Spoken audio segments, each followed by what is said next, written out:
მე მინდა მოვყვე როგორ მოხდი ფასკუნჩი და ჩემთვის რა არის ეს დაახლოებით მაინც თუ მოვახერხე ხავ ღელავ გურამს ვიცნობდი ისე მე ვიცნობდი დისტანციურად რა თქმა უნდა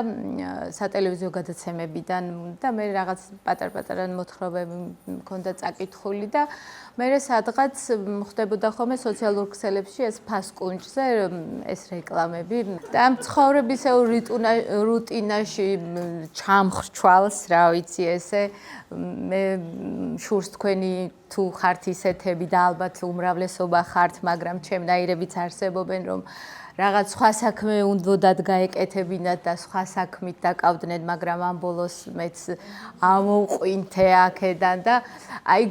გურამის ფასკუნჯი ჩემთვის არის რომ იხჩობი სადღაც იგუდები და რომ ამოყვინთავ და რომ ჩაისუნთქავ და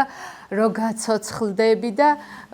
მაცოცხლებელი სული საზრდოა ჩემთვის ნამდვილად აქ ყოფნა ის წერის მასტერკლასი იყო გადადგმა ლოკომოტივის ერთი რელსებიდან სხვა რელსებზე გადადგმა ჩემთვის პიროვნულად მადლობა ამისთვის შეიძლება ძალიან გადაჭარბებულად ვაფასებ ჩემ თავს მაგრამ ფასკუნჯი მარტო ისიც იყო კარგი რომ მე მიშველა გურამმა